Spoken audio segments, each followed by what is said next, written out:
প্রশ্ন বলছেন, আসসালামু আলাইকুম শাইখ। ওয়ালাইকুম আসসালাম। আমি শহীদুল ইসলাম খুলনা থেকে বলছি, একামতের আগে কি কাতার সোজা করেন বলা যাবে? এটা আগে বললে কি বিদাত হবে? প্রথম কথা, এই যে কাতার সোজা করেন ইমাম বলবে মুক্তাদিদেরকে, মুসল্লিদেরকে, এটিকে ফরজ অজেব মনে করবেন না।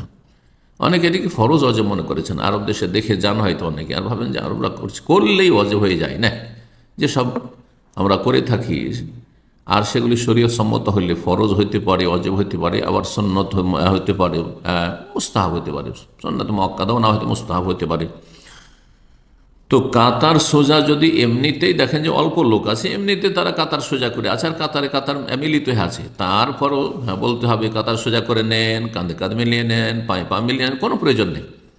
কিন্তু লোকজন বেশি আছে, মসজিদ বড়, আর হইতে পারে যে এখানে কোনো জায়গায় গ্যাপ থেকে গেছে, সামনের কাতার খালি আছে, অথবা অনেকেই কাঁধে কাঁধ মেলাচ্ছে না, পায়ে পা মেলাচ্ছে না, অথবা আগে পিছিয়ে হয়ে থাকছে, কাতার সোজা করছেন না। সুতরাং ভালো কাজের উপদেশ দেন, অন্যায় কাজে বাধা দেন। আর সেটির সুন্নত হচ্ছে স্থানের ক্ষেত্রে একামতের পরে, যখন একামত হইবে, কারণ একামত যখন শুরু হবে তখন তো লোকজন দাঁড়াইতে শুরু করবে।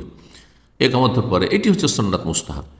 কিন্তু কেউ যদি ধরেন একামত দিতে একটু লেট হয়েছে, আর তার আগে লোকজন দাঁড়িয়ে গেছে, কাতার সোজা করছে, আর একামতের আগে যদি বলে আপনারা কাতার সোজা করেন, তো সেটি নাজায়েজ কিছু না, আর বেদাত নয়। কিন্তু সাধারণত একামতের আগ পর্যন্ত পুরো কাতার মানুষ দাঁড়িয়ে সোজা করে না, বা কাতার সব লেগে যায় না। এখন লাগছে কাতার, তো আগে থেকে না বলে একামতের পরে দেখেন যে কাতারগুলি কি অবস্থায় আছে, আর তারপরে ইমাম সাহেব বলবেন।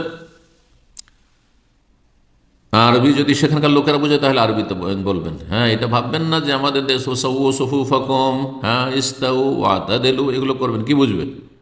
যেখানে যে ভাষা সে ভাষায় বলবে, যেখানে ইংরেজি ভাষা ইংরেজিতে বলবে, আর যেখানে বাংলা ভাষা বাংলায় বলবে, যেখানে উর্দু ভাষা উর্দুতে বলবে। জি, যাতে করে লোকেরা সতর্ক সাবধান হয়ে কাতারগুলি ঠিক করে নেয়। জি, এক কথা, একামতের আগেও কেউ যদি বলে দেয় ইমাম সাহেব, তো সেটি বেদাত হবে না, কিন্তু সেটি সুন্নাত হবে না। সুন্নাত হচ্ছে একামতের পরে দেখেন, আর তারপরে কাতার সোজা করতে বলে স্মরণ করান।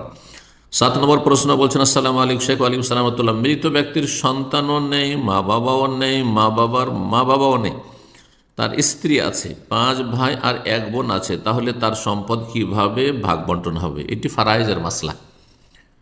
ফারায়েজের মাসলার ক্ষেত্রে উত্তম হচ্ছে সরাসরি ভালো দক্ষ আলেমের কাছে যাবেন, কোনো মাদ্রাসায়, সেখানে গিয়ে আপনি ফারায়েজের ভাগ বন্টন করে নেবেন। তারপরেও মাসলা যখন জিজ্ঞেস করেছেন, তো তার উত্তরটি দিয়ে দিই।